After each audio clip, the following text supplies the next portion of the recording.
All right, welcome everybody to Totally Online Gaming Group, where we are now doing Dungeon Master's Craft Episode 2. You can watch Episode 1 as a audio-only video on the YouTube channel.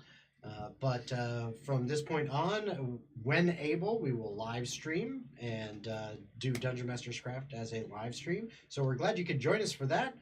But hey, let's get into this. Yeah.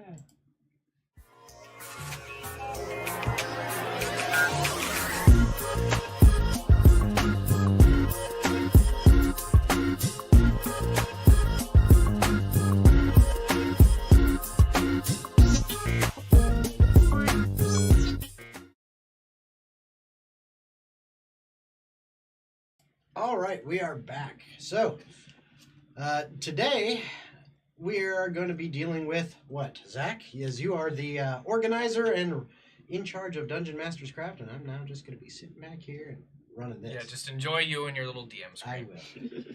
So it's very simple. At the end of last episode, I dropped a little cliffhanger on you guys where we were to go ahead and write up a little world concept. Doesn't need to be 400 pages, Andrew. Targeted. Clearly. But what we're going to do is we're just going to go ahead and give our little elevator pitch, discuss the general world concept, and we're going to collectively come to a decision on which world concept we're going to take. From there, we can make alterations and come to a group consensus on, like, Zach, your world concept is cool, but the fact that it involves goblins and everything is fucking stupid. Let's involve kobolds too, right? We're going to go ahead and make those changes. You've been looking at my notes. Yes. So we're going to go ahead, and I'm going to have Logan start, actually. Ooh, okay. I got it all written down here. It's not too much. The world concept I came up with. You are a mercenary, working alongside a team of other mercenaries, all stuck inside these trials/mazes designed to act as entertainment for a society of maniac researchers who captured you in the first place. You are equipped with cybernetic enhancements installed by the researchers to make the mazes more interesting. During the course of these trials, a time anomaly erupts, causing the simulations you're stuck in to go awry. The mazes begin to glitch, with new unforeseen circumstances arriving for you and your team of mercenaries to tackle. Concepts from the past and future also arrive within these mazes as a result of the time anomaly. Your end goal is to use this sudden time anomaly glitch to your advantage to escape the mazes and take down your researching tormentors. We'll call it Mazes and Mercenaries. Not Maze Runner? I think my name's more original. All joking aside, I absolutely love it, and it shows a lot of similarities to mine. Ooh, I just think Eminem has been already trademarked, so you might have a problem. that is entirely fair. I guess I gotta scrap the idea now. Also, Mutants and Masterminds has also got the same Eminem. Well, you know what? My idea's cooler. We just won't use abbreviations. Yeah, I mean, exactly. that's fine. M, the cooler one. All right, we're going to go ahead and go like this. So Sounds Jason, you're fine with next. me. All right. I have already hinted at what mine was before when we've kind of been revealing some stuff behind the scenes. But mine is called The Garden. The whole concept behind The Garden is that, well, there once was this wizard. He lived in a tower on a vast, vast plot of land. One that is about 1,000 miles in diameter.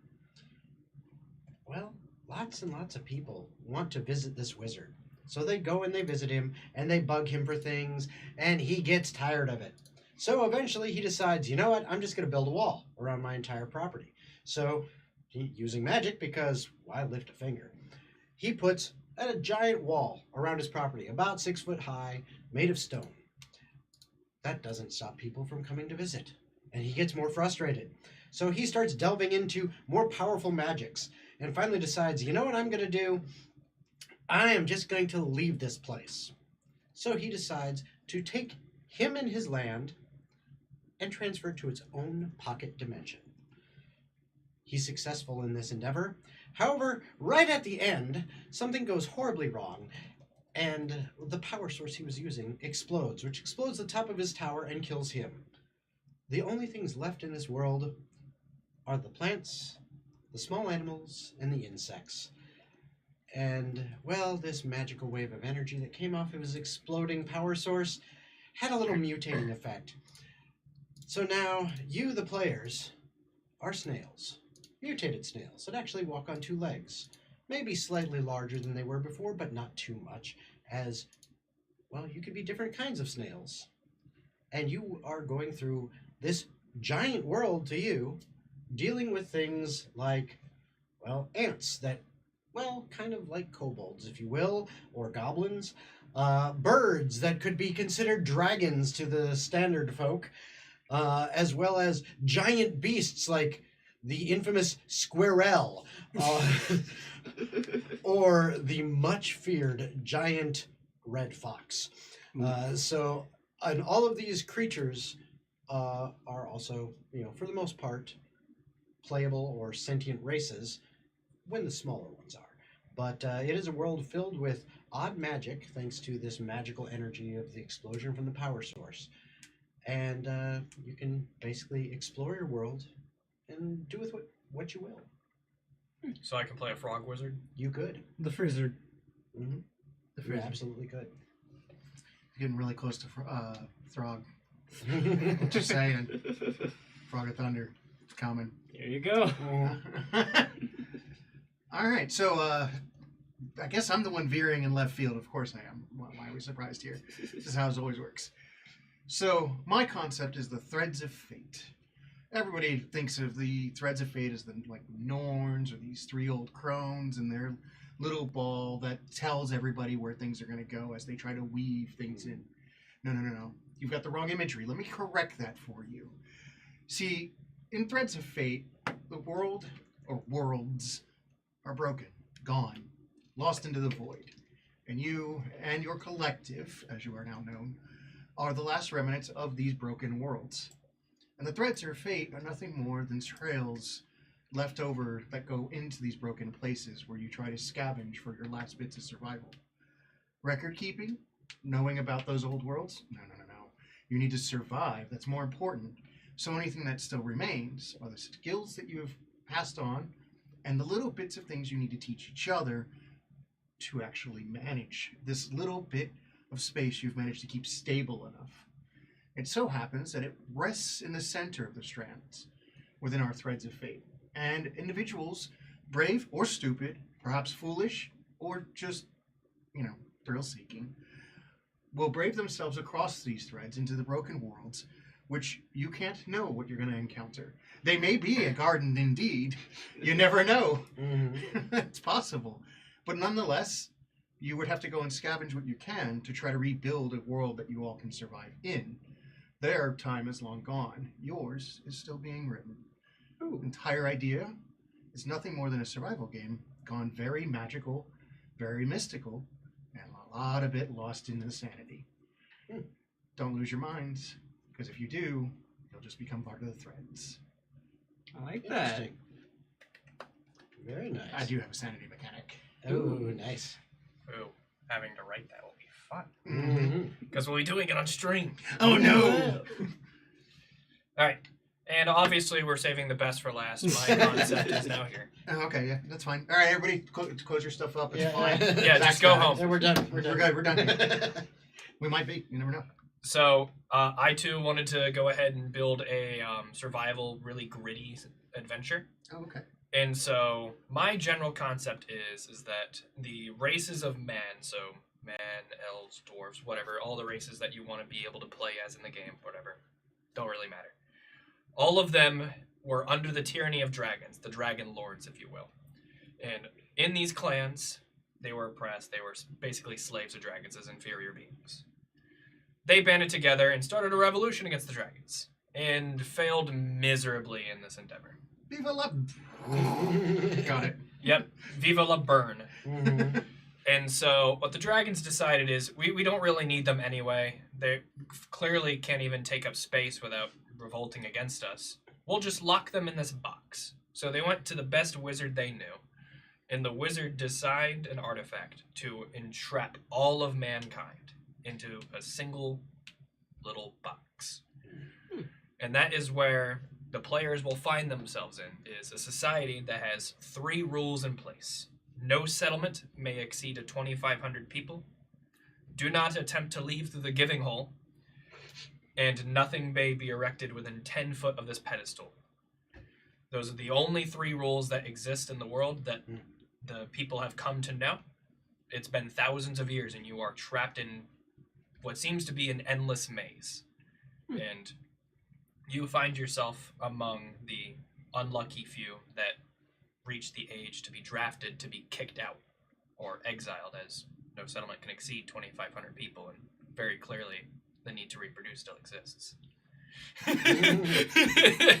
I know, we're drawing similarities, baby. Yeah. I'm already, I'm going, I want to pull from this here, this here, this Great here. brains think alike. So, essentially, it is going to be a very gritty survival story where I wanted to go ahead and implement things like the Tomb of Horrors, make it like really fucking difficult to survive. Wait. Tomb of Horrors. Not horrors, horrors. No, Tomb of Horror. I said horrors. Watch a tape. Being difficult. I mean, isn't that the same thing? I don't know. I never found Tomb of Horrors to be that, difficult, to be honest. Yeah, it's just But ridiculous. I understand the intent. I understand the intent. Yes, It's like Jen's zombie game. We really have no chance. Yes. Well, you do have a chance, because each of these rooms is going to be randomized. So my whole thing is I want to design the game as we go along. Okay. So you go into a room, we fucking roll to figure out what's in that fucking room. We don't know. Like, the DM may prep one room in advance, but I mean, the room isn't necessarily 10 by 10. It could be, but it could also be miles long. We're in a magic puzzle box. Nobody knows the contents. That's cool. I now have questions. We're not in that Q&A phase, so I Yeah, can't yeah. ask. Well, we can be, because I'm going to go ahead and end my little elevator pitch. There's 3 rules. All right. So before we get to our vote and discussion, chat, what do you think? Is there any one of these 4 concepts that you guys are particularly going, hey, you know what? I really like that one. Let's hear it in chat. Go ahead and shout it out in there and say, hey, I like Logan's, I like Jason's, I like Andrew's, I like, Zach's, whoever. Put it out in there. Let us know what you guys think. And, while we're waiting for that, I think we are going to discuss the... We can discuss pros and cons about the worlds. How about that? We'll break it down into that simple structure. Beautiful. So... Chat requested name each of the 4. Well, we have Eminem and Eminem. Was mercenaries and... Mazes and mercenaries. Mazes and mercenaries. We'll put that as 1. I'm even going to type this into chat. Logan's. Mazes and mercenaries. Mine. Jason's. Eminem. Yep. Mine is The Garden. Andrew's. Probably Threads The of Threads of Fate. Fate. Threads of Fate. Threads of Fate. And Zach's. Box. Just call it box. I'm going to call it Pandora's Box. Oh, Sure, we can name the dragon Pandora. How No. how typical. No. We'll call it the Zach Box. Kind of like Jack Box. There we go. So it's a clusterfuck the whole time. You got it. Exactly. So there we go. So I think what we should do, if I might, Go ahead. let's You want to start with what's similar, since we clearly were drawing some threads. Yeah. Yeah, so Not let's, to plug my title. Yeah. But so, I mean, we can also do what's dissimilar if that's preferred. yeah, as far as like unique theming, Jason stands alone as pretty individually separated from the three of us in terms of general theme. Yeah. Mhm. But I could imagine his entire thing could exist within mine without issue. Yeah. And in mine, yeah. Yeah. Mm-hmm. And probably in mine, yeah, because the whole time Those Yes, were words. Exactly. yeah, time anomaly thing. And there is the common maze aspect between mazes and mercenaries and the Zack box. yeah. Well, and I mean, you So- could also even somewhat probably draw that to yours because the Threads of Fate could leave you all over the fucking place. Exactly. So I guess we should start with similarities since we're kind of already on that anyway. Yeah. yeah. So realistically, I guess looking at R2, hmm we're both talking about worlds that build themselves as the game progresses. Yeah, because that's what makes, to me, the most interesting world concept is one that isn't necessarily No. entirely grounded. Yeah. Whereas yours are more fully realized to some extent. I mean, I wouldn't necessarily say that. I feel like it could go either way, and it probably could benefit from Zach's strategy of just having it generate as you go, because it really is just here's a bunch of different trials where you test you and you get new abilities and stuff, but there's like, I feel like it'd be more effective if a story was just sprinkled along the way instead of being like built in. Yeah, Okay. well, and with yours, I like the time anomaly concept, but I'm curious how that works in game. Like, what kind of general mechanic are you thinking to have that be a plot device? Something to do with so for starters, rooms having like changes that weren't built in their design. So like you go into a room, it's a box room, it's some kind of survival puzzle, and then bam, all of a sudden in the corner of the room you see this glitch effect, and from there it starts to shift the room and change it. And so now you have to deal with a shifting, changing room on top of the trial. And at the same time, it starts throwing in concepts from other genres of fiction. So you're this cyborg ninja or whatever in your mercenary trial, and then now you're facing off against a cowboy from the Wild West who's actually from the Wild West. It's not like he's a dude who's cosplaying; he's actually from like. Well, the that could also be a 1800s. result to some cosplayer comes up Or and is that completely too, yeah. overwhelmed by you. Yeah. Some dude who's just cosplaying, has no combat skills whatsoever. Is like, where am I? Oh, this is the future. You're Actually, No, we're going I back to just this again. I just got out of my basement with this costume. you're in the future and you're going to die, and then he fucking splatters. I do like that general concept though, because that could even if it's just like a puzzle room, like having the time glitch affect like the result of the puzzle. So like the ball, you have to roll it down a hill, right? Yeah. We're gonna start with a real simple puzzle, and it There we has go. to like hit a target at the end, but it's got like pins along the way, right? We're Mhm. dropping a ball down a little chute, and Plinko, your time basically. glitch removes one of those pegs, and you have to time it right? Like that'd be a application, very Mhm. simple, obviously, but Yeah. a good way for your time dilation effect to affect the result of a puzzle. And along with that, then potentially having one of the character classes, if you will, or even multiple, having some skill or ability in some way to read the time glitches, kind of like a foresight. Oh, Of, Alright. hey, this could happen. You know, there's a possibility here, here, here, here. Guess what? I'm Doctor Strange. I've seen all the possibilities. Yeah. you could just chronomancy wizard, Yeah, just basically what I'm flavor an thinking, ability but- to do that. But- And I would also add for the time anomaly, there's probably like wormholes or stuff that might appear sometimes. You go through it, and you're actually physically now in some kind of different environment instead of in this maze. So you can add a bit more variety to the game, where it's like, oh, now we're actually in a dungeon fighting against a massive paladin knight dude. Mhm. And then you get to the end of that specific level, so to speak, go back through the wormhole, and now you're further progressed in the maze. But before we continue on, I would like to add chat's contribution Okay. Yeah. to what we've been talking about. So swords and synthesizers, I can't speak as always. Swords and synthesizers has been very helpful in chat and piping in, and has said that they think Threads of Fate is the most enthralling, in their opinion. All right. They feel like mine is themed along my own RPG already. like the happy spores and stuff. And then ask the question, but who is the big enemy boss in each? Which I think that's something we'll get to a little bit later Yeah. on, though, right? Well, let's go ahead and entertain chat's question Okay, now. let's do So, obviously, this is a Dungeons and Dragons story because we're basing it in the 5th edition system. Yeah. Okay. So, Talk about requirements you're bound to. yeah, BBEG, sure. You happen to not- know like 30 different systems, and you're still stuck in the one. Yeah. So, I'm being smart ass. Leave me alone. as far as the plot devices are concerned, right? Like, what is the general like bad guy, or what's like yours could probably be the maze directors, the people who are researchers, putting, yeah. like that one's pretty simple. But for like Yeah. the threads of fate, or like Mine's a lot Yo- more ambiguous. Yeah, mine's like, very ambiguous. really the three of us, like more. Mine's pretty easy. The dragons, Yeah. Yeah. the dragons. big bad dragons who put you in a box. Finding a way out that little nasty hole that gets you actually out of the box might Maybe. actually be the real boss too. It, It's like it could standing also out. just be a fucking wormhole that kills you instantly. You never know. Yeah. I mean, if I've been living in the box for centuries, I don't know the dragons are necessarily even still there.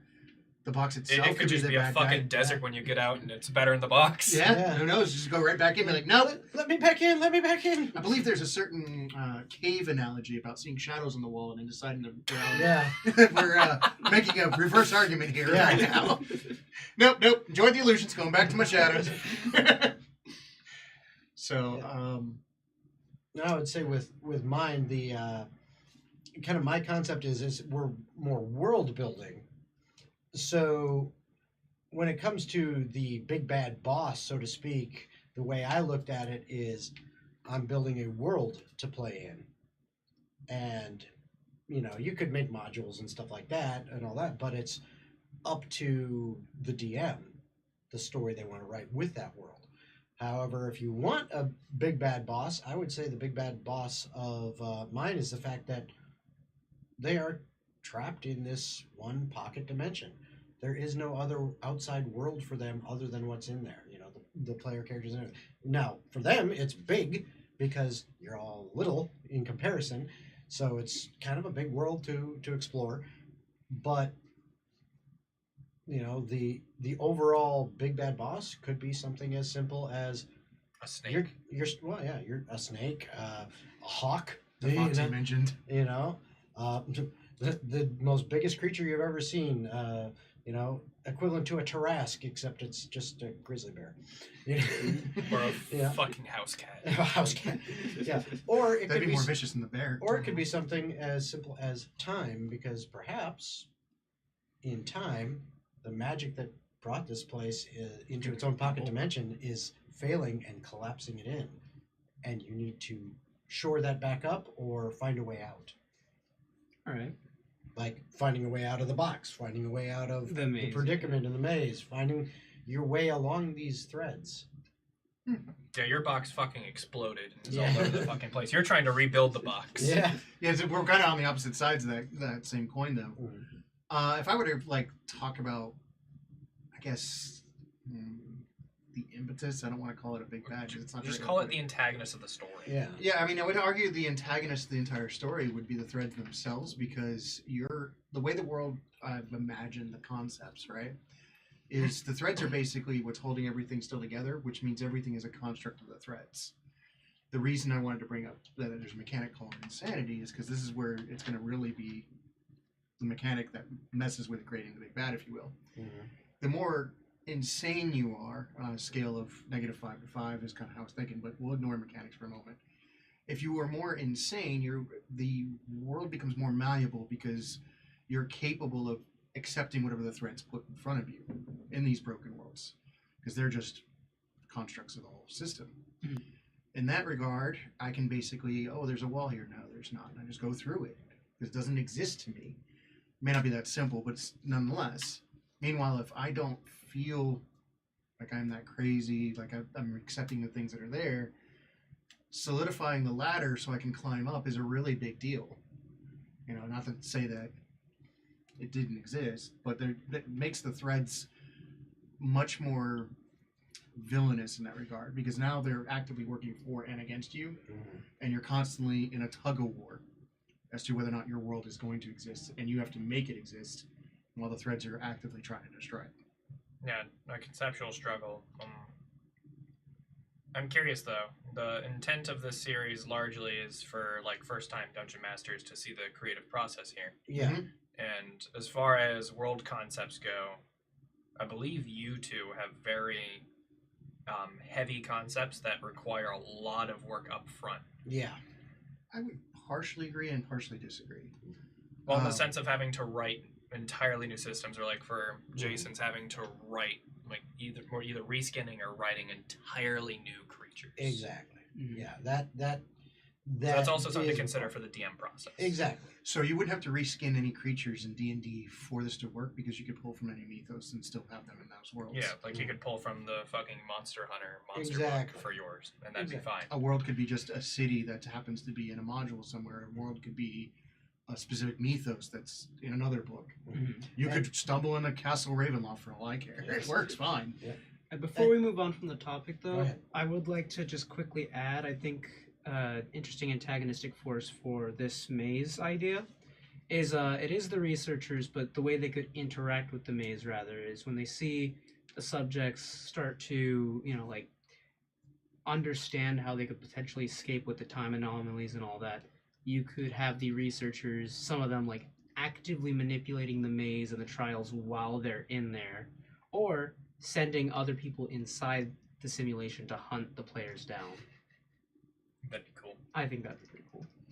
But that's all I wanted to say on Does it that. also mean the scientists could give olive branches in a sense to a specific research specimen that they But they like. quote favor or think has a potential? Yeah, that would be really cool to have like sponsorship, so to speak. Like you, gun. We're really It's digging Hunger for the Games Hunger now. Oh, Games. that's yeah. why. That's Zach and I I were wasn't saying trying. that. That's what I immediately thought. Yeah. Definitely wasn't trying to dig for Hunger No, Games. but that's still cool. Yep. Like fucking have it be a corporation that's Yeah. fucking running the maze. I mean, for inspiration. Because then it straight up is Maze Runner. Yeah, for inspirations, I was thinking there's Maze Runner, there's the SCP Foundation. Mhm. I also kind of took a bit of inspiration in terms of how I'm imagining the mercenaries to look from Risk of Rain 2, if any of you have ever heard of that.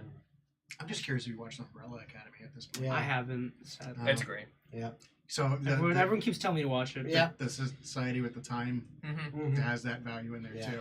Now, I will say, kind of going back to you saying Yeah. about like reskinning, Yeah. or whatever the and coming up with new stats. I agree. Like with the concept I came up with, honestly, all it would really entail is going, okay, humans, humans, snails, halflings, frogs.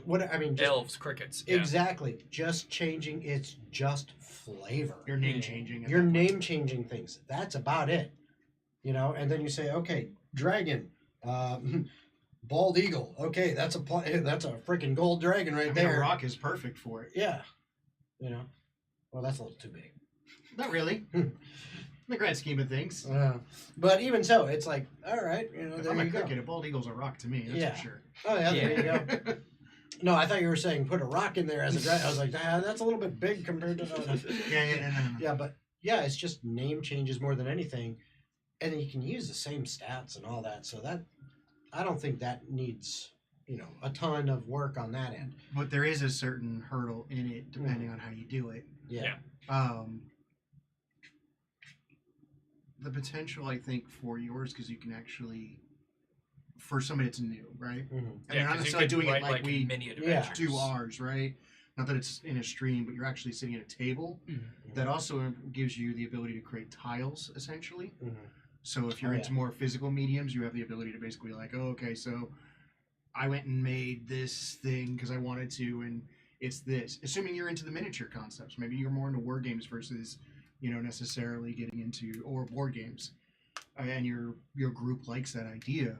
Mhm. Yours lends itself very well to it. I could just pick up a random board game tile, Yeah. and add it to it, and there's no argument. It's there. It's fine, Yeah. and Like, it works. go grab betrayal, set the house down. All right, cool. Yeah, there you Then go. this is exactly. your shit. And there's no Yeah. reason that wouldn't work. Mhm. And that was one of the first things I thought of when you started describing it. I'm like, ooh, this would be an insanely good board game. Like, just because of the tiling effect that you could create. Mhm. This is from somebody that's got a head that wants to make stuff, but we'll Yeah. ignore that. Yours, the first thing I thought, and this is totally my fault, not yours, I started playing a game called Grounded. Oh yeah. Right, Yeah. Yeah, I'm like, I've almost bought that. like, There 3 is. times. Oh, it's I've so played, good. I've played it. It's not all the way through, but I played it a little bit. But It's you see fun. how I got that? Oh thought, yeah, right? exactly, Okay. exactly. I was like, honey, I shrunk the. Oh, Yeah. But- Now, from real quick from chat, from our friend Swords and Synthesizers, does have another question. Actually, there's another question that came up too from him. How much lore needs to be written for each? that is important. And then just popped in. Which spells could potentially break your world game? Speak with animals means everything in Jason's. What about gaseous form or blink to cheat mazes? So bringing up those ideas. Excellent thoughts. All right. So there let's was- handle the first one first. Yeah, the first one is how much lore needs to be written. Well, I think lore we write once we decide Once on we the world decide, yeah. concept, Mhm. and we obviously go further from there. Mhm. And as far as spells breaking the game, I think that's something that you just have to, have a talk with your players, right? Mhm. Like if you're in the maze and you have to limit gaseous form, like that's all the dungeon master to say, all right, well, listen, the vents are lined with a force of wind that don't allow you to just get out of the fucking maze. Well, I would say at that point, Or- I think a better way to handle it for a new DM is to just see where it takes you. That's my opinion. Like, if you were to try to cheat the maze, so to speak, by using blink or gaseous form or It's whatever, also the point. Yeah. that's like the point. Yeah, you came up with a cool strategy. You should be rewarded for that. So you go gaseous form. You go into one of the vents. You find that it doesn't block you out entirely, but you start going down this way, and then a gust of wind brings you this way, and now you're in a completely different trial. You skip past that one. Congratulations, you leveled up, or something like that, right? But now you're stuck in But this now- new challenge by Yeah. yourself, and you don't have your friends to rely Or on. something Yeah, like that. Yeah. And long Or you rest to get needed that something spell from the back. last one. Uh huh. Yeah, like Yeah. having to rest in that room and like it's a fucking room with a tiger and you're stuck on a rock. Yeah.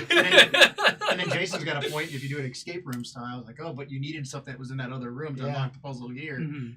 I mean, when you talk about spells that break a game, first off, if you talk about any character above level 12, Mhm. as a DM, I'm going to tell you this straight out. There is no character, once it hits level 12, that isn't capable of breaking your system in some way. And for every 2 levels beyond level 12, it will get progressively harder to stop that. This is just the reality and nature of D&D and its spellcraft. Once people can start casting 8th and 9th level spells, you don't have a game, you have a narrative. They are basically gods at that point. You're starting to play in those kind of realms, but I mean, even if they're not, players will come up with the most random ideas Oh yeah. to use a spell for that Red is written may still agree with, but you're going to have to make a gut feeling. Mhm. If you're talking about spells you're worried about breaking the game in a level 1 to 8 game, which is what most modules are built Mhm. around, it's not a real concern. Yeah. I mean, Gaseous Swarm is a higher level spell anyway. Yeah. You're not casting that in the I first think 5 it's levels. fourth. Yeah, I think it's a 4th I level think it's spell. fourth. So it's what, a 6th level character start casting that? I can check no, it. no. I feel like Seventh. it's a 3rd level spell. Yeah. If it's 3rd? If it's Okay. third, then it would be like a fifth level character. Then it's Yeah. 5th level character doing it. I mean, it's still not that big a deal. Realistically, I think you would have to. Tis third level. It third is, level. okay. I was Indeed. close. So 5th level character is going to be casting it. Yeah. So by that point, you would start having plans, hopefully in place, that start measuring as the characters are growing in strength, which is something that we're going to talk about as Mhm. we Yeah, build well, this whole thing. Yeah, and then there's always the fact of, oh, like you were saying, big spell makes trouble for the DM. Yeah, but guess what? Other enemies and NPCs can also have big spells and things like counter spell and Or Yeah. ramifications for your actions. Calling Exactly. down a meteor swarm in Yeah. a maze may not be the best idea because it just fucking bounces off the roof. The yeah. more you fuck around, the more you will Find find out. out. Yeah, exactly. The fuck around to find out Graf shows up. Yeah, there's this axis, it kind of goes like this, Yeah, exactly. Yeah, you're up here. Yeah. You're getting knocked the fuck down. But I will talk about 2 cantrips that actually can cause a lot of disruption in a game you wouldn't expect. The first one, I think it's a cantrip. My brain might be thinking it's a level 1 spell. Is Minor Image. Yeah, minor illusion. Minor image. Minor Illusion. Minor illusion. That can mess with a game pretty quickly, depending on the game. And the other one that kind of messes with it, and this sucks, is Guidance. Guidance is notorious for screwing with things because you create DCs based on scaling, and Guidance nudges it ever so slightly forward Hi there, constantly. Andrew. You're not affecting me. It's fine. No, Yeah. I know. It's Yeah. just like you're talking about guys the entire The time. guidance guy. Yeah. Okay, Andret. Hmm. And that's what you should be doing. Yeah. Like if you have guidance, that's the whole point. Yeah. And the point is too that you play well with it because you bring it into your character. Thanatos guide me, Thanatos. Yeah. We're not- Thanos We're not and worshiping toast. the god of death. I can't That too. imagine a spell actually affecting your game. That's specific until you're really high level. The only thing that I think that would really fuck with the survival aspect is maybe create and destroy water. That and shatter. Like the But they're higher. shatter's fine. or the Shatter's fine. Shatter's fine. It works Or on the- magic items. Are you sure? Shatter's fine. Okay, okay. the best spell ever in any game actually from 3.5 mount because you can just We're talking 5th ed right now. I know but even If in we're that- allowed to talk other systems, know, I'm going to drag mount. stuff out from the No, archaic mount. era. Why? Hey, there's a room filled with traps. Horse. Okay, horse sets off all the traps. Paladin has summoned steed. It's the same response. Yeah, that's basically what I'm saying. Yeah. Throw a sacrificial horse in there. Isn't that why we carry bags of rocks as rogues? Or bags of flour. That too. Or bags of horses. Yep. It's like I'm going to search for traps. Yep. Scrutinize it. But that's what the barbarian's for. No. Yeah, they just walk. Only Jen's barbarian does that. Unless yours do it too, in which case. Mine are even more dumber than Jen's. I Oh my wish God. that was the case. In my campaign, it's the paladin. Oh, just wait till I play a barbarian for one of Oh, you guys. no. It's great. It's very dangerous for a paladin to do. Yeah. All right, What so- about it? Anyway, off track. Back So, on topic. What was the second one? Was The well, second one was the spells one. the I think. spells. Yeah. oh, okay, my bad. So now I think, and there's another question, but we're gonna hold off on that for a little bit because I think what Zach's goal here was for us to present the world ideas and then for us to decide on like one as like the main theme and then we can pull from the others if we want or whatever, but to decide on one so that we can world build it together, right? So Okay. I think it's a toss up for general, like for me anyway. Yours and ours are very similar. So as far as like the general broad theme, rather we're trapped in a box from a dragon or the world or the planes are like fucking shattered like Alara. Mm-hmm. It doesn't matter Or to me. Bastion, Yeah. which was another thought I had after I heard. Yeah, the shattered planes. Like there's so fucking many of these general world concepts. Mhm. I like both of ours pretty equally. I would personally choose Andrew's just because of the implication of the sanity mechanic. I like that a lot. Well, I think we could always We could- tie that in. Yeah, you Right. could size sanity into. But I'm saying, like, if we're mind choosing pretty some easily. kind of template, then just because of that, my pick would be Andrew's. And I do know how to incorporate in 5th ed without a lot of DM work. It's pretty straightforward. My vote, Andrews. I I like think- the oh my idea God. that we can. I think we're pretty much unanimous in Yeah. that because I am also. What does chat say? Well, I mean, chat Let's see what already chat said says. Threads of Fate is the most enthralling. Threads of one. face. Ooh, I like that. Threads one. of face. All right, everybody. Face spaghetti! Face Yay! tattoos. Hope you all ready for floating heads. So I think that was their vote a while back. So I think that's probably I think it's a safe consensus that we can go with Threads of Fate as the general concept. Okay.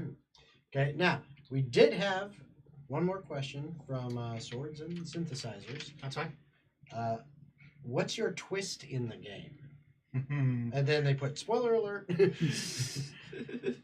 Well, is that something that we want to discuss? I think that's something that would be built on later, wouldn't you? Yeah, because, I mean, we could say that the twist is that the threads are all connected all along and they lead to this fucking super awesome world. But, They lit to but it bomb. couldn't.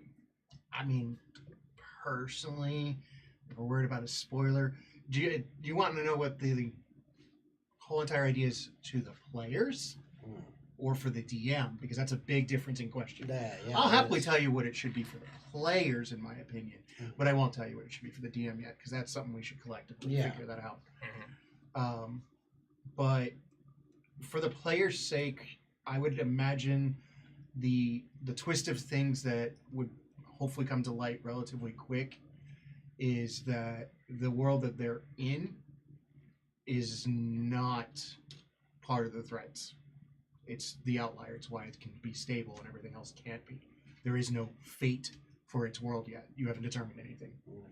that should be revealed pretty early on. So if we're going to talk about like Pandora's box, letting everything out, all the horrors, and there is still hope, I think that would be important to instill in the characters that this fight or flight, survive or don't kind of mentality that should be pushed pretty early on needs to immediately be disabused for players that want it to be disabused. Mm-hmm. That would be my first thought on it. And it makes it so that way it's easier for the burden to be taken off and put back on when you want intensity in a game that needs to either be rushed or slowed down.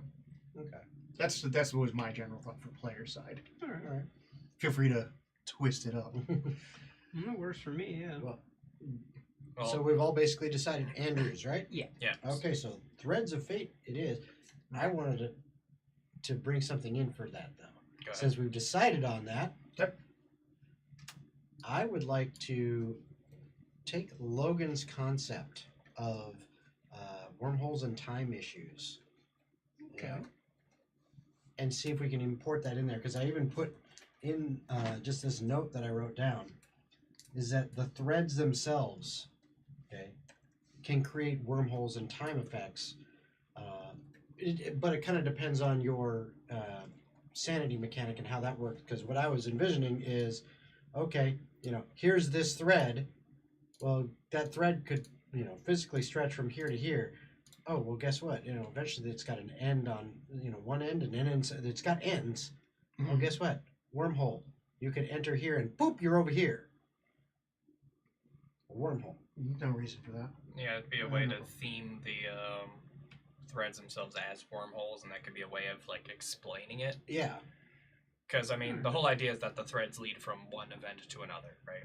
More or less. And you could argue, rather than it being like a physical destination that's taking you, it's taking you to like a different place and time or something like that. Sure, because the worlds are fractured. They don't have to be fractured in a linear sense. Exactly. Yeah. Which creates a whole mess for timelines we could be branching off into, as long as you keep track of it correctly. So something that would be really important for me as a person that anyone that out there knows me, I've studied way more philosophy of time than I should. And I've ran a few games on time that I'm currently barred from doing. There is a few major theories of time that would be important, and we would have to select one of them and make it consistent. Yeah. Because if you did not, you end up with the worst nightmares in the world. Yeah. As a DM, it would be horrible to To set to- yourself to- into a paradox. exactly. And I think the best one based on that idea would be that we treat every single instance as if it's its own thing, and there's no linear connections between them at all. Yeah. Yeah. Essentially, the moment we are currently in, if you will, Is the one that we in affect. time is the only thing you can affect. Yeah. Everything that's in the past is only subjective to yourself and not relevant to any continuity. Mhm. Same thing with the future. You can plan all you want, but that is not only not certain, the instance of it hasn't even existed yet, therefore it doesn't exist. Yeah. That would be really important to do something like that, because if you hop here in the timeline and you go here in the timeline, we're arguing as if it's linear, and that you can't. You have to argue it like it's a flashlight on the wall, Yeah. and there is no connections, All or right. we'd have problems. Well, before we go too much further, Sorry, I didn't mean to get Oh, philosophical. no, No, that's all right. well, no, you're fine. Here's what my plot twist is for this episode. Okay. All right. Either you or me, it doesn't matter. Whoever has the faster typing speed, I guarantee it's you. Why? So I'm volunteering you. I've been voluntold. So what we're going to do is we're actually going to write this module, right? This is going to be something that is going to be a TOG published piece. Yep. Okay. So what I want is for us to come together. We're writers in a writing room. We are writing the world. Gotcha. So we have the general world concept. We need to come up with ideas for the world, and we simultaneously need to make it not necessarily a product, but we're going to call it Yeah. a fucking product, sure. Yeah. Okay. So we need to write it as well as make it usable by a DM where he can pick it up and understand what we're trying to Similar to a module Yeah, or like, a we're- settings book, do. Exactly. We're writing our own Minds of Fendelver without telling you what to do. or as Chad said, we should rename it to Rick and Morty's Amazing Adventures. Can't do that. Nope, we cannot. But No, sorry. There's already a Rick and Morty D&D book. oh yeah, I was gonna say it's Rick and Morty, and that's why I don't want to do it. yeah.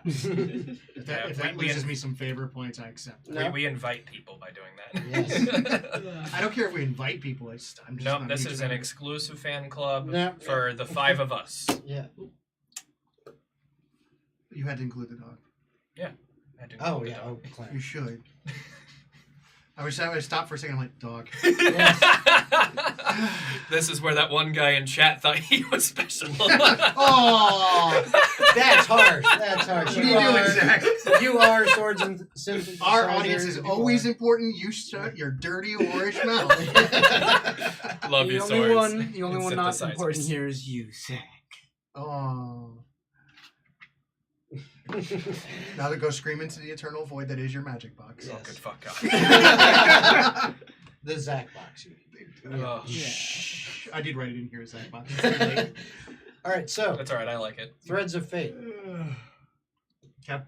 Okay. So there we go. Threads of fate. So go ahead, Zach. Lead us off, man. I'm gonna stream of consciousness write this, and then I'll organize it later. So normally the first thing we would normally do as writers is write generally an outline or just a general summary for the world. Mhm. So what would we say is the summary for this world? Like, what do we call our origin? Where are we starting and how do we make that into the setting? So I intentionally left certain key terms blank because I knew we were supposed to be doing it as a collective. The only things I keep saying that, and that is one of the only key terms I have. Collective? The collective is actually a key term. Yeah. As the people that remain. The threads of fate are a key term that I've done, and past that, there is remnants, and that's it. And remnants are little pieces of the threads that have been torn off when these worlds broke, Okay. and that's it. There's no other key things I came up with. Okay. So threads of fate, collective, and remnants. Oh, I have a question for you, and I want to expand upon it based on your answer. When our players start off, right, wherever they are, whatever small world that you said is stable, do they know that the threads and everything like that is unstable, or are they in their own world and that's yet to be discovered? It is known that it is not a stable thing. That's why Okay. the survival thing's constant. Gotcha. Okay. Then in that case, I was going to suggest a specific place for them to start, and then from there it gets like crazier and everything. But since they already know, then I think that idea wouldn't work as well. I was going to suggest just the starting place being a very basic kind of fantasy type world, and just for the first couple levels, it's got its own normal conflicts and stuff. And then they start seeing these problems arise due to the threads and all that. And so they investigate and they start traveling across worlds. But since people already know about that, it's not as big a twist, so I don't think it would work as well. It doesn't have to be, but like if you're going to go on the idea that if we're treat players as protagonists, not necessarily as heroes, but we're going to use hero terrain to make things simple, Mhm. you have to change something about their world. That's not a bad thing anyway. All right. Because if you don't change something that is normal in a cycle of life, there's no impetus to go beyond Yeah. it. So they can be used to going to safe harbors to Well, solve things. Now, one thing I would like to interject because we are collectively working together to create a game world, which, with the Threads of Fate concept, is actually game worlds since it's these separate worlds that they can potentially travel to. What I would, kind of my creative process looking at this is I look more from the point of not so much modules because I'm not a fan of modules personally. So you'd rather I have like- campaign setting versus I having an like adventure. campaign settings. So when I think of this, and this is just my process, when I think of it, what I see is, can we maybe give some options of, hey, DM, here is a list of, 10 or 20 or a D100 roll list or whatever of starting worlds. And then the DM can say, hey, guess what? Players, you're starting here. Or you could even potentially say, players, this is a list for you to pick what starting world you're from. All right, so I'm going to do you one better, right? We're going to call this a source book, right? Mm-hmm. What I want to do is have all four of us create our own source world and have one community-fed source world. Where chat generalizes the concept and, we'll just, one of us will write it. Okay, so we will need a list of parameters then for chat to be able to look or chat or comments in the YouTube video for those who aren't watching live but watching the video afterward, to comment in there on ways that they can kind of make their source world, so to speak, so that we end up with 5. So probably things like, what would you say, list of races, so to speak. I wouldn't focus as much on the races, so much as what's so as Well, a the person world building a itself. world, You yeah, could say like you could just put down general genre. you could do that. Okay. You know the maybe quote unquote time period, which also kind of ties in with genre, but it could have an effect. Overall feel. What do you think it should feel like Well, you're just trying to like set parameters for the origin worlds. for chat for the origin worlds? Yes, those 5 that you're saying. We each kind of build one, and then chat builds one. Well, I think the easiest thing to do is that since the threads of fate exist, one concept I want to get out of the way first and foremost is you wanted to go ahead and like we're gonna make the characters or the PCs protagonists, right? Theoretically, that's the Are we gonna treat the threads of fate as a tangible thing that any Joe Schmo can like interact with and travel to another world, or is this like planeswalkers where they have a magical source within them that allows them to interact and travel to new worlds via the threads of fate? So Or my like original- Torg, if you've ever played Torg. Yeah, or Planescape does the same Yeah. kinds of concepts. Yeah. Which honestly, all Planeswalkers are based on anyway. Yeah. Realistically, my thought was to have it somewhat restricted to there's that limit of what people do know, what they don't, and people would have to be trained to be able to do the traveling. If we treat the origin worlds as the safe worlds, anybody theoretically could go back and forth in those with just a monochrome of understanding safely. But like to actually really go out there, no, you need to be trained somehow.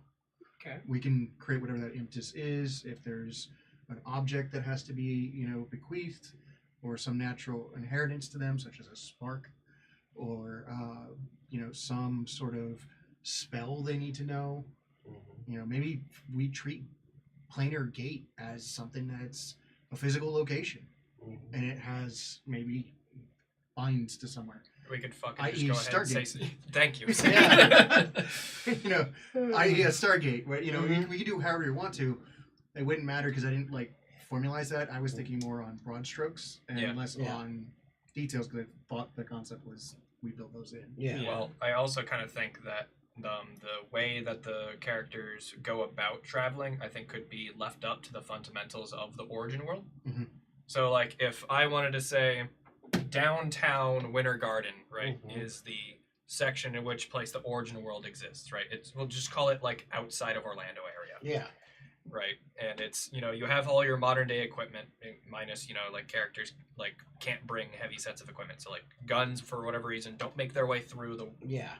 so that way we don't have overpowered people Mhm. running around with guns in fantasy worlds. Mhm. But it's just outer Orlando, and they can just fucking loop over, and all of a sudden you're in Zendikar, right? Yeah. Kind of that idea. But like that could be an origin world, or it could be typical D&D fantasy sword and shield adventure where all of the races are explained because they're just there. Versus you start out in Winter Garden and it's because you get to another world and all of a sudden it's just inhabited by like Warhammer orcs. Yeah. Oh god. Right? They just think of something and it fucking happens. You got to believe hard enough. Red goes faster because we think red goes faster. Yep. Yep. And purple's magical. If you're a purple orc, you are a wizard. Yep. That's just how it is. Unless you're in Warcraft, then you just have to be deep green and turn brown later. Yep. I don't know. That just seems to be a running trope. Something like that. Yes. Okay, so the important parts I got down, which is about the world creations. Going to separate some things. We're going to need to come up with some key terms that are going to matter. Yep. Because that's going to have to be there. So at this point now, we now have another one, which is origin worlds. Or we can just call them the origins. Or either way. Origin worlds is fine. Origin worlds. I like that. Okay. You could even call it like the ancestral plane or something like fantasy like that. Well, it could have, for different origin worlds, they may have a different term, Yeah, and I mean that Well, that could be drawn out later. Yeah, I'm assuming they'll all be named, so you wouldn't actually have to say it like that anyway. Yeah. I know that sounds very sci-fi to you too, right? Yeah. Yeah. When you say origin world's like, oh, what planet are you from? You're like, Yeah. well, I'm from universe Yeah, like I'm gonna- 322. You know. I mean, it applies in fantasy too. It's just Yeah. not more modern to do so. Exactly. From the sound of things, though, we should develop. Right now, it's going to be a question mark, but we can refer to it as a source of some kind, or whatever, which is the Like- means in which you can travel. I think to have it be a simple term where it's non-magical, it isn't something that everyone can do. It just has to do with like the quality of person you are, whether it's like your essence, your soul, I was whatever. gonna say, and here's a thought. Just it might be counter to what I remember you saying originally when you proposed the Threads of I Fate, still have the paragraph, so. but what I'm thinking is, well, the Threads of Fate, they basically create everything, and everyone's part of the threads, Mhm. right? So everyone technically has a common ancestor, the threads themselves, DNA. Just have it be some DNA kind of based. gene you have. Some people's DNA just happens to be, it doesn't matter what origin world they're on, because they all come from the same origin. Everyone has that tiny little bit. It's just how Is- close is you are that- to the origin. Is of that gene active? I So really we're like essentially that making a idea. bloodline. Yes. I really like Is that idea. gene active? it. Those who travel plane to plane can't have kids. Well, wait. Have we made the origin plane of Alabama? Because of that. God damn it. There's a reason I just blank stare at him when he does that. I know. Just like, you know better. I know better. I don't care. Every time. Hey, puppy. We just talked about that. Poppy. Puppy. Oh, see, now you corrected it. Yeah. You all heard it. It'll be on tape, no worries. Yep. It's a Don't matter. It's the dog, it's fine. Yeah, it's a dog. Clem's amazing. She is great. Yep. Should we call these kinds of people something specific? Because right now I just have travelers. Thread bearers. Something. Should I go find a sewing term that's hilarious for this? They're all seamstresses. No. I mean, that kind of goes hard though. Actually, I am a seamster. What I can about, travel from knot to knot. this is It could a just be stupid called one, but weavers. there's different kinds of sewing and things like that. Because you bring up sewing terms here, because there's knitting and crocheting and all that. And like from what I know of crocheting, there's like a crochet hook. Maybe they could all be called hooks. Ooh, We can call them loomers. Because the loom. I kind of like hooks. Listen, I was going with weaving. Alright, I'm just gonna look up fucking sewing terms. Wait, we're gonna go Hold that on. hard on this? Sure, Don't- why Just not? say We're sewing making- terms. Don't type in fucking sewing terms.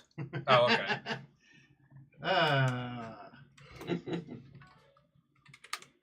Yep, nope, not that. Listen, Bless you. Hilarious. Oh. God, that was You know this is gonna be huge, right? As a person that works Mhm. around this is gonna be insane. Mm-hmm. I don't know. Well, this should be something we should do. Seams, lining, Yep. quilting, hems, darts, stitch. Darts, needles. Darts are something that hold it together until things have been sewn. That pretty good. actually, because that has a tie-in. Because what are they trying to do? They're There's trying also a to secondary reason. they're trying to for it, too. weave the threads back in and get everything connected and stable. And if darts are things that hold them together, Well, it's until- like how you would shape it. So, like, you put like little diamonds essentially into something. yeah, So if you're trying to get something to curve, it allows it to pinch in and flex. yeah. But as the term you said the words allows something to hold together until it has been sewn. I mean, that's what the needles are for too. You use darts and needles Yeah, together. but I think then darts could be, because what are they trying to do? These special characters that can travel, they're trying to I mean, figure needles things are out darts, too. and hold everything together. At that point, a needle works just as easy. Yeah, but darts also has a secondary implication of like being thrown. So Mhm. like going from one destination to another. Mhm. Kind of has that double entendre there. Yeah. also, I think it just sounds cooler than needles. Thank you. Yeah. I'm trying not to just say that. Oh, you know You what? gotta be honest. I've got two terms here, guys. Zigzag and yoke. Oh. Apparently, those are also sewing terms. Wow. I mean, there's a lot. Hold on. Well, and you know what? I actually like the idea that we're going with the fucking sewing analogies. You could have some like cult of darts who are called rippers, who want to like destroy the threads. I was just looking. or I was extermination. looking for the term for it, and I found a seam ripper. That's what I'm looking at. Yeah. I'm actually kind of digging this like sewing idea. Well, mean yeah, we're we gonna are have dealing marks? with threads. Sure, I don't know what that is, but Transferring patterns and symbols. so people was who that? You transfer patterns and No, symbols. no. What was the term? Marks. Marks. maybe they are ones who try and like We're gonna have some people that are like hardcore into fiber. Our target audience Fiber is arts. seamstresses. You know what? I work with quite a few. I'll just run some stuff by them. There you go. All right. Well, I think the We have to avoid Notch though. We don't want to get sued by Mhm. Microsoft. But I do think darts and rippers to if we're gonna have an antagonist, sure, rippers. I think that would be interesting terminology. It would be a fundamental idea that people may have that they don't like that the worlds are even jointed together. I mean, that's how you do like the Mad Max side of things. Well, Yeah. that, but I Mhm. think you could also have a bit more of a. I feel like Mad Max is all like, oh, chaos, destruction, right? True. But I feel like you could have a villain that's insane, but also they're like solid in their idea. So Where- Hitler, they're entirely nationalistic and they want to separate all of the threats. Not quite. My Let's idea. not make him a good person in any fashion. No. Yeah, and that's why they're a cult. Hear me out, Okay. right? I'm thinking a villain, not necessarily that they want to separate all the threads, right? That in doing so, they know it will collapse the stability of all the worlds because they want to be trapped in an endless void where, as they go more insane, they can shape it to their whim. That would apply because your insanity at a high level would Allows actually you- allow shaping. Mm-hmm. So I think that as a villain would be a really strong motivation. I Excellent. hate how this works, but I'm loving it. I know. All right, so hold on. We're gonna make you repeat that. Yes. Okay, so I liked initially Zach's idea of certain rippers and ripper cults. It's like we're trying to separate, rip the thread so that these two worlds can't connect. Because it's like, fuck you, I don't want this world, I want my world. I like my gingerbread house. Exactly, Mhm. but I really wanted to propose that idea. I really like the idea. The one that you asked now is a villain that understands that you can disconnect threads that disconnects world, but if you disconnect all the threads, they're what consist existence, so that collapses reality and stability of any of the stable regions, causing an endless void where everyone can go insane. And for the villain, they feel like that is basically true humanity, to truly be insane and be able to shape everything to your whim. So this is gonna sound really insulting, and Yeah. I apologize in advance, but Hey. this really sounds like a Pokemon like evil team, Yeah. where like you have the basis idea of busting off again. yeah, we have the basis idea of like grunts would believe in the fact that like they just want to separate worlds Right. because it's nationalism, and then all of a sudden it then becomes like the main villain, or we'll call him the BBEG, Mhm. believes in this idea and is roping all these people. Hey, sewing, roping, where shepherding all these people into this idea. So I really like that as like a actual antagonistic force. You say that would be an insult, but I take it as a compliment because, funnily enough, in my opinion, the earlier Pokemon games villains are actually Yeah, like Team Galactic is fucking bomb. I like them because the villains always have a unique take. It's not something where it's like, oh, we love Bowser because he's cliche, but Bowser is not a complex character. It's, oh, I'm Bowser, I want to kidnap the princess because I'm evil. But like a character who's like, oh, we need to fucking kidnap the Pokemon god of time and god of space or something. I don't even fucking know because it was so convoluted. I need You to wanted destroy to the reset- Rainbow Road because I need all the stars. Exactly. You wanted to reset the universe. It's essentially what you guys doing. He Yeah. is Team Yeah. Galactic. I like those takes on things, and then I love that there's a unique one for every generation. All right, so we have Team Galactic as That the was main a antagonist. rant. I'm sorry. I put Ripper Colts in there and then basically the summary of what he just. All right, so we have a cool antagonistic force. We have a term for the protagonist is darts. Mhm. Term in general for members of the Ripper cults, rippers. Yep. Marks you brought up as a potential for something we could use. Yeah, marks are used for like transferring things. So So marks could be seen as a few things. We could treat that as. Maybe like traders between the worlds, because they're I'm trying to think of what would fit that idea more exactly. So, Because it doesn't have to be Maybe- commerce. Like it could also be like Okay. exchanging cultures. Because Here's- like you're saying, patterns. Well, here's a thought.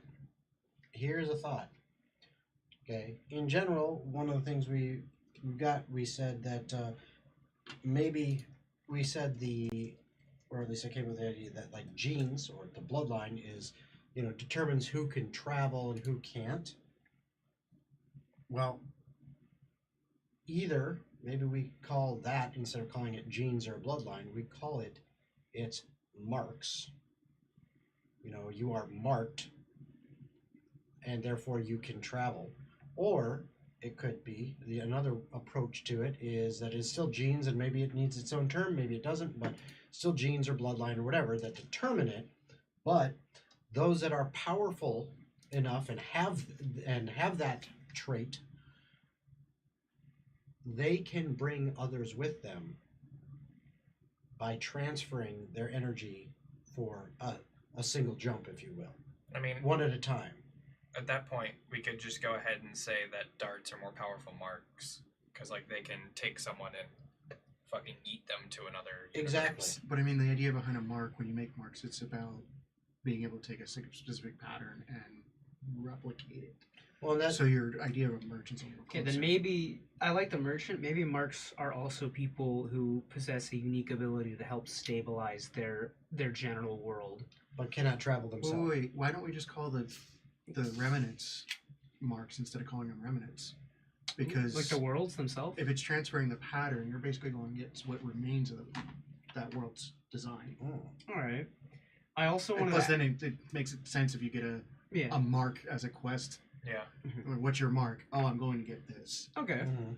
It has a certain right to No, remain. remnants, call them marks. Yeah, we'll call them marks and just change it. Now, I don't know if this would apply or not, but I was thinking something to do with quilts, and maybe that's some kind of protective charm that these travelers use when going between the threads. Could, but I mean, if we're going to terminology at that point for spells, it's probably best left for later. Okay. And that's what I was thinking is that kind of stuff that we're kind of getting a little off in the weeds on terminology. One Yeah. thing we needed some, but We just need some key ones for Yeah. anything. Yeah, so, I mean, we've pretty much isolated the key terms for what would be necessary to create your origin world. yep. So we're gonna also change collective into gathering, because gathering is a means in which you bunch your fabric together for a project. Yeah. Since we're going on like these themes here. Mm-hmm. Yeah, and then we could also just go ahead and brand it as Magic the Gathering. Oh, fuck! I Sewing the gathering. knew you were gonna do it. And I had it in my Yeah, I head. know, you set me up, and I was like, whoa! It's like, here, hold on. Yeah. Now spike it. Yeah. There you go. Yeah, we got it. Good set. All right. So I would say, Well, go You- ahead and say what you were going to well, say. no, you had, you, had mentioned, you. so each one of us is now going to take what we've already discussed and create our own origin world. And then chat is going to create one. So do we have anything else that we need to discuss in order to break and go and do our own things until the next episode? Does chat have any sort of inquiry? I don't know. brought up? Well, that's also what I want to bring up is for chat. I think for chat, your assignment and or comment section, if you're want to comment on the YouTube on the video once we put it up. What do you think? In the comments or in chat right now, do you have any ideas or thoughts? And as far as an origin world coming from you guys, things we need from you is we will need some kind of genre that you're thinking that your origin area could be. And like Zach was saying, it could be just a specific area of your city that you think, yeah, I want it to be like that. Yeah, like you could just have like this inner Chicago city be like a fucking world that you're Yeah. in, and it's just a floating island of Chicago. Yeah, exactly. So, It's just a shithole. give us a genre, paint a picture. Give us your ideas. And then in chat, go ahead and put down, as many of those ideas as you want. And then what I'm going to do is once we get some ideas from you guys for your origin world, I'll go ahead and post up on YouTube a poll and I'll throw it on probably the other socials too, but a poll taking some of those in there that seem to get the most support from you guys and letting you vote on, hey, what do you want as the viewer origin world? And then the rest of us need to get on our own and make ours. But then is there anything else that we need to do, Zach? Well, we've already come up with the key terminology. Is there any key rules that anything would have to follow in the Thread of Fates? So the only key mechanic that I was deviating from was the concept of insanity. That applies to characters, not to worlds. So it can apply to creatures, but honestly, if they're more abstract things, such as a lot of aberrations they probably have a negative insanity, meaning that they're actually insane. This could be a positive scale. We can do this however we need to.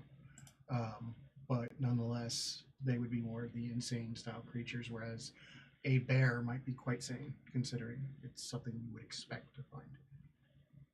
Unless it's in a creature not in a world it belongs in.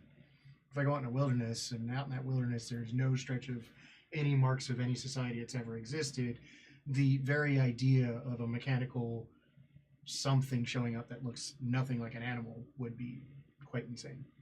Yeah, finding an aboleth in a small pond in the middle of a desert world is kind of fucked up. I mean, yeah. Makes flayers way more dangerous in a concept. If you think of aboleths,